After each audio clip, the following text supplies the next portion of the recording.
Will Ospreay and Kyle Fletcher is the main event with Don Callis on commentary. They had an incredible match where Kyle Fletcher must mean a whole lot to Will Ospreay, because Will was just like, I am going to give you everything possible in this match to cement your status in this company. And they got nearly 20 minutes to do so here.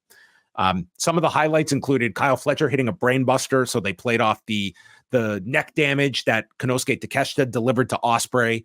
And then they're holding onto their wrist, chopping one another. Fletcher lifts him up, and it's countered with a Ospreay DDT and then a snake eyes to Ospreay onto the second buckle.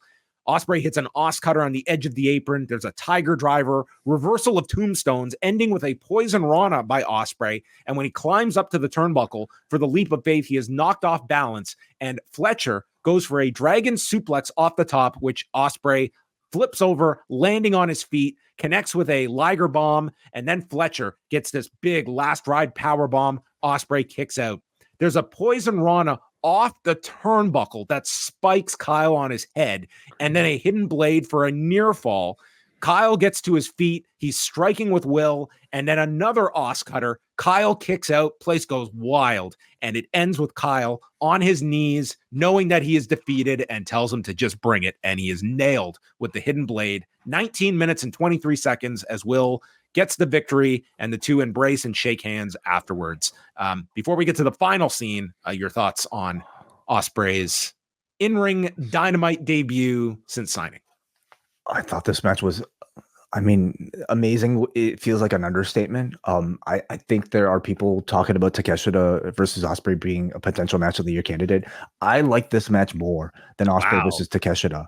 And I'm amazed that you can, like, we're possibly getting this quality on free television now. As good as like Dynamite has consistently been in delivering that sort of quality, I think Will Ospreay matches are at a different level, even above that, and that's now what we can continue to potentially. This is the match Tony Khan was leery about committing to after like the guy messed up his hip on that the brainbuster spot on Sunday. And like you couldn't really see the wealth. I mean, I'm sure it doesn't feel that great. Maybe they're he is Wolverine perhaps, but he's possibly not feeling all that well and still having a match of this quality. This was the type of match where these two are probably have a they do have a very close relationship. You can almost maybe assume almost as like mentor and protege, or even big brother, little brother. And when you have two friends that are that close and that are that giving and that trusting of each other, you get quality like this. It felt like they were almost like kind of mirror images at one point facing each other. And there's good storytelling in there as well, where like they were trying to convey that Fletcher did not, even though Ospreay was selling his back, he did not target the back out of respect. And at the end, he almost kind of like willingly accepted the loss. But this is like a rivalry that they're building up. And this is almost just, at least in AEW day one, so years down the road, it's similar to Okada and Ospreay themselves. Yeah. If we are ever fighting and I've got a bad back, don't do me a favor and say, you know what, I'll take it easy on you and I'll just attack your neck instead. You can go for the back if you have to pick between the two. I thought this was incredible. I also thought for those that would look at this as, putting Will out there, I thought this was this was the time to do a big match like this on your first TV show and to establish Ospreay as this guy is the best wrestler in the world. And this is the kind of match you're going to get when Will Ospreay is put into a big match to show you, because more people are going to end up seeing this match than saw the Takeshita match on Sunday. This was the time to let him go out there and do this kind of killer match. You don't want to overdo these or make it become just common practice when you see Will doing these constantly. But the timing was right to do this now, immediately, and set the tone of what a big Will Ospreay match can feel like. And this is Kyle Fletcher. And just think of this roster and the endless options.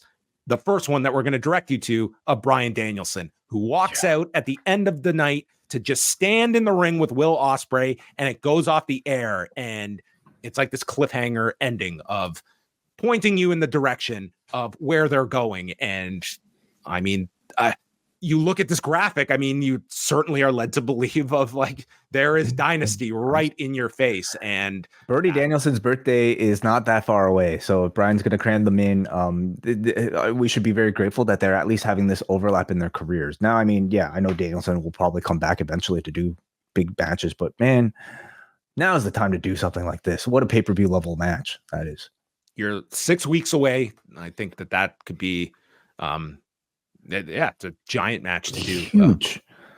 Yeah. I mean, listen, if this was an intent from Tony Khan to make a statement about this show being a new era and a season premiere, whatever you want to call it, they more than nailed that. You know, first of all with the set, but secondly with the debut of Kazuchika Okada, the formation of a new elite, and then Will Ospreay ushering in an even higher status of in-ring quality than we're used to on AEW television. This was a great addition of Dynamite. It's not an apples to apples comparison, but the philosophy is kind of the same, but different executions of it. With New Japan, they were losing two of their biggest stars, but their franchise player in Okada. And you watch those new beginning cards, and one of the things I was harping on was, okay, people are tuning in, and this is the departure of this big star. You want to do some things that excite your base, that yes, we are losing this person, but look at all this other stuff that is now happening, some exciting new things. And Jack Perry and House of Torture. Well, there you go. And here's Okada just beating guys left and right on the way out, nothing to maximize that interest with. In this one, Sting is not the be all end all of this company, but on Sunday, it was this huge moment.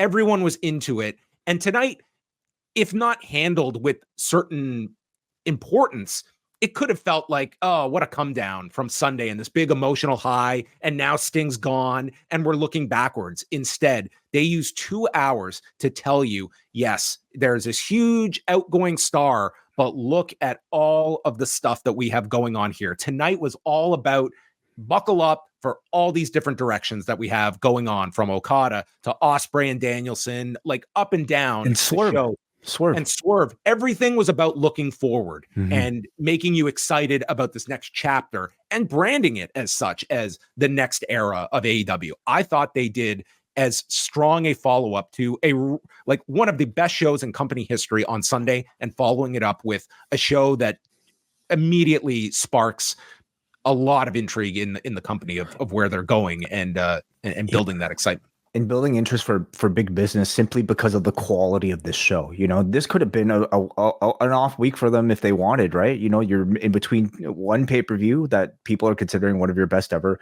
and one of the bigger dynamites that you've ever built up. They could have taken it easier, but they didn't. They gave us a huge edition of Dynamite. So I'm very excited for big business next week. A lot of momentum positively for AEW right now.